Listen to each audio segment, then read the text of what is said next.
terms of numbers, Natalie, the one thing I've always wanted to know is how do you work out who gets what number, and how do you get number 1 on your bib? Is it possible? So it is randomly allocated. So, but that said, you can. So if there was a request, or I don't know, you'd run a competition and somebody wanted to be number 1 for whatever reason, then there is a way to do it. We just allocate that number to that runner. So for next year, if I wanted my lucky number Next 16, year, I was going to say 1's gone out now, and I actually don't know who's got number 1. So whoever you are, we'll see on race day. But if you want it next year, then yeah, we can do that. if you're listening to the show, number 1, well done to you. Let us know who you are.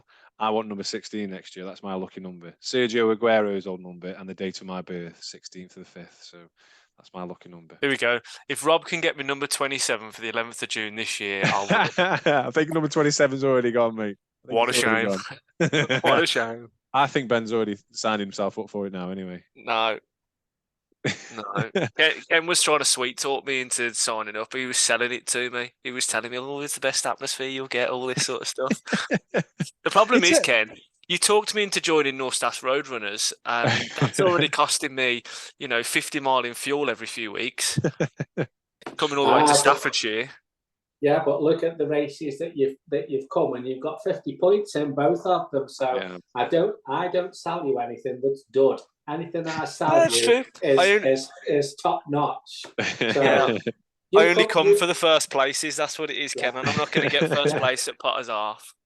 Well, Potter's Half isn't part of North Staffs Roadrunner, so you don't have to worry. You just come, bring your mum with you. We'll look after your mum on her birthday. And I can promise you, you'll have the best finish atmosphere of any event that you've done.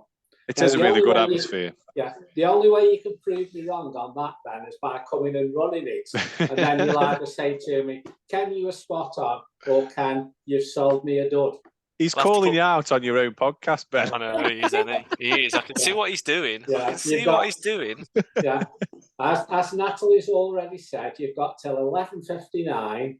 A week on Sunday to sign up, get your number sent to you, and be on that start line. No pressure, Ben. No pressure. But you've got hundreds of listeners. Not long, but hundreds of listeners as well. If you think Ben should run the Potter's Half, to the listeners out there, if you think Ben should run the Potter's Half, let us know. Send us messages. They can be abusive if they want to. Me and Ben read the messages, so they can be abusive. It's absolutely fine. But let us know if you should run it. Is the T-shirt included in the entry cost, Natalie? It's not, no. But so if you to sign up, I can sort you out a T-shirt. Sort that out. There you go. Even more pressure to do it now. Right, look, I'll think about it. What colour is? Can I ask again? I know I've asked about the medal. What colour is the T-shirt? It's bright yellow, like highlighter yellow. Okay, cool. So if you're running the dark, the thing with Potter's Half T-shirts, they're always fluorescent. So feedback again is that's what runners want for when they're out at night and stuff. So it is very bright, but I like it. I think it's good. Yeah, I liked it from last year. I had one last year. It's really good. So Ken's briefly mentioned it. There's an exhibition going on, I believe, at Hanley Museum, is it? Yeah, so there's a Potter's Half, well, a celebration of Potter's Half display, and that's on at the Potteries Museum and Art Gallery. So it officially opens to the public this Saturday, so the 27th of May, and it runs through to the 16th of June, so the Friday after the Potter's Half. Basically, we've got sort of a collection of T-shirts, medals through the years, paintings that a local painter did for us, some books, some trophies, different poems, different experiences. So it's not a huge area within the museum, but what they have done with it, I'm sure is going to be pretty nice and fantastic to sort of come and have a look at. So if anybody does want to go up to the museum and have a look at that, they'd be more than welcome to while it's there. We have a poet's corner within this podcast. Angela Morton, who is a friend to the show, and other people. We did a poem ourselves. Tim West did a poem. So maybe in a couple of years' time, when you have another exhibition, or even next year, we could get some poems done for you. Ange Morton, if you're listening, there you go. That's a challenge for you. You can write as a Potter's Half poem. She did a poem for Stafford Half. She had a poem for Rushton, I believe, and I think it was a poem for Alsager as well. So she's a regular feature within the show. So there you go. We'll get a Potter's Art. Hopefully, get a Potter's Art poem as well. And then I think a big shout out to 2 past winners of the Potter's Art, because I'm sure Nat won't mind me saying this, as one of the other sponsors that's been involved with Potter's Art for a long time is Emma Bridgewater, and they produce 2 bespoke trophies each year, one for the male and one for the female, and them are the only two that are made, so you can understand as they're quite precious. And I contacted 2 of the previous winners. So we've got Debbie Thomas, who won it in 2016, and I asked Debbie if we could kindly borrow this trophy, which means the world to us, and she said yes. So that's on display. And then Ben Gamble, who's actually won the race 6 times and come second twice. And where he's allowed us to use his winning trophy from 2015. So we've got these absolutely iconic Emma Bridgewater trophies on display, at the museum. And as I say, I wouldn't like to think how much they're worth, because there's only two made every year.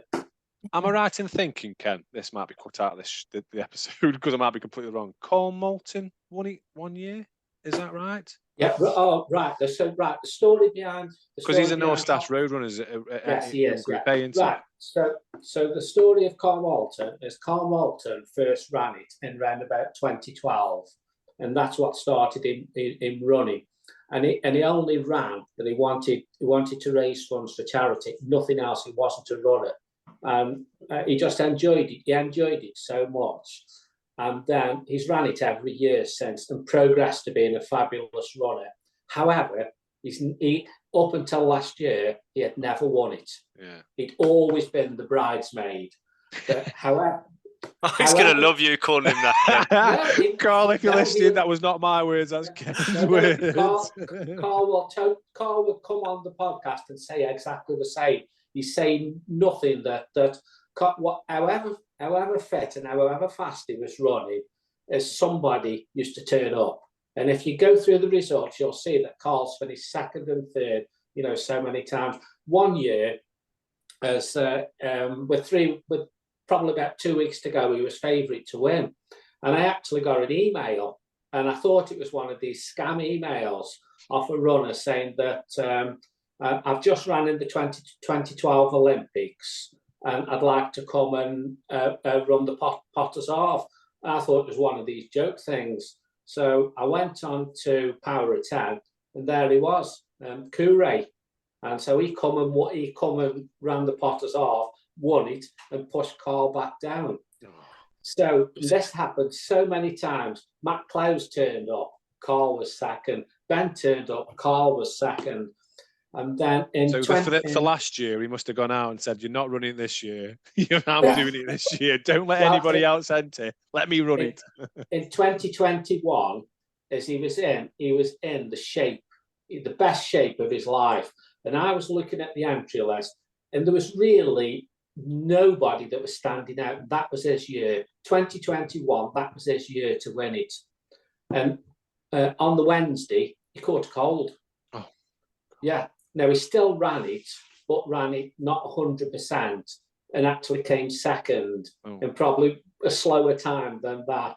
So when he actually won it last year in 2022, is that there was nobody in the running community that was so pleased. And he come off the stage when he'd been presented with his trophy, and his mum was there. And his mum was she was just in floods of tears, because she never thought, she was going to see him win it. So he was probably the most popular winner because of the reasons why.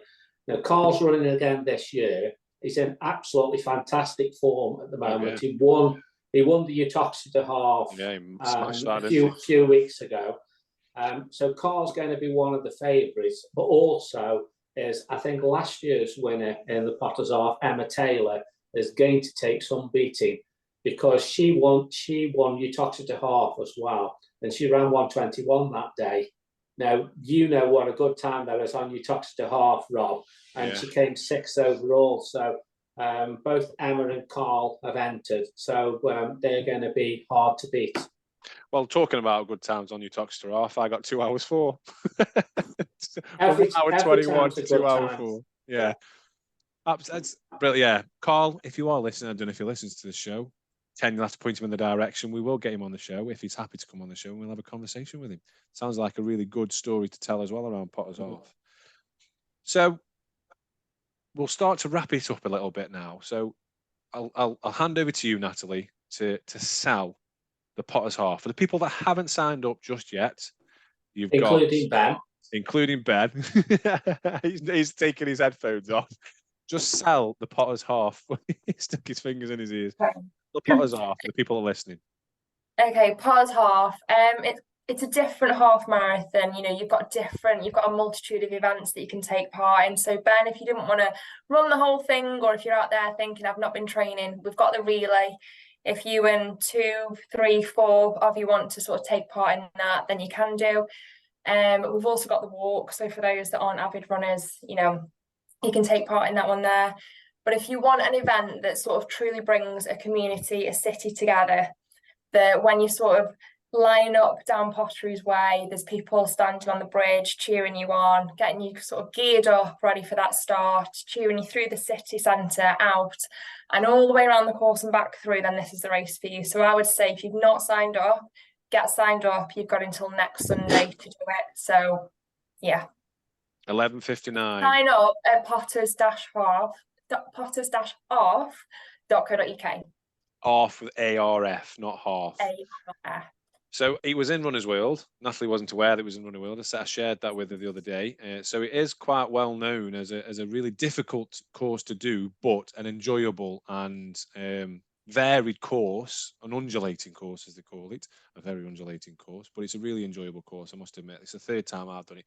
Barefoot Blade, who's been on the show, he talks about how it is his favourite race. Obviously, he's a local to Potteries now, so it's a well-known race around here that people talk about, and it's one that people want to run. So, like I say, Ben, no pressure, but you've got to do it. Add this year or next year, anyway. I can see the 3 of you staring at me as if to say, "Go on, go and do it." We're staring at you. We're trying to be like, "Come on, sign up." Yeah. We're trying to.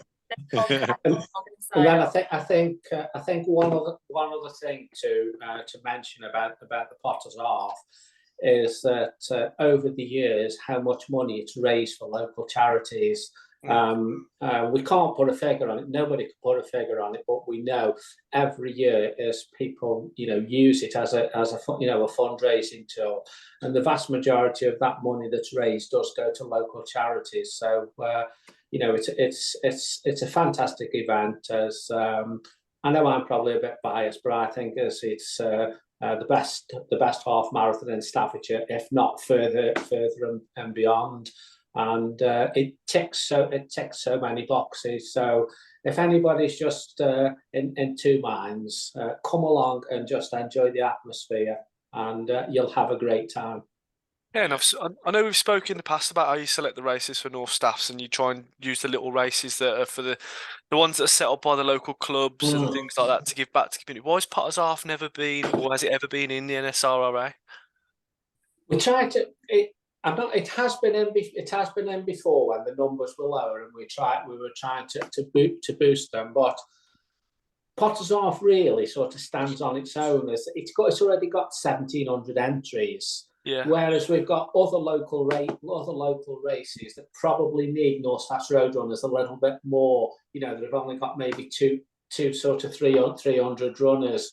So, yeah. You know, really, I mean, I'm not saying as Potter's Half, you'll never be a North Staffs Road Runners, but we just look to support the ones who probably need us a little bit more, if you like. And I think the Potter's Half is such an iconic race that it actually stands on its own. And I think with 1,700 entries now, and probably maybe up to another 150 before closing date, it's heading towards 2,000.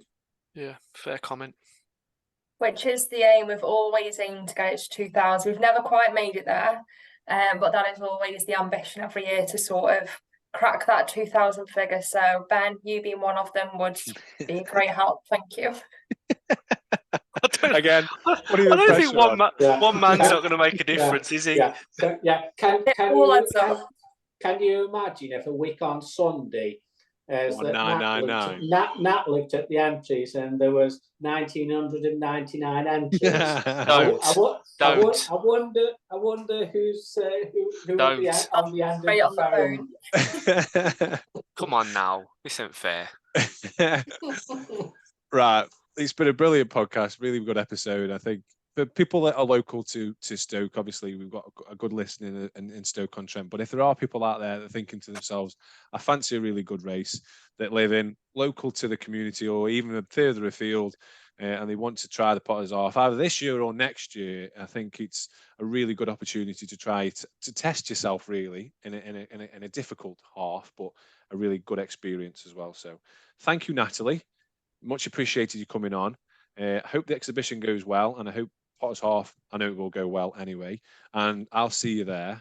I'm not sure about Ben, but I'll see you there. Come and say hello if you do see me. And Ken, as always, thank you very much. The Ken and Ben show, as we've already termed it. It's fourth time on. We'll get you on again in a couple of weeks when we've had a couple more North Staffs Roadrunners races, just to give us a bit of a debrief for that as well. So thank you both. No worries. Just one more thing from me. I am the first female on this podcast, guys. So yes, I want to see more females coming on this podcast. You are. There you go. I wasn't sure if I mentioned that before. I always forget what I've said and what I haven't said. So yes, you are the first female. There's no reason for that. It's not. Although on BBC Radio Stoke, I don't know if anybody heard us on Radio Stoke. You didn't tell us, Rob. You didn't tell anyone.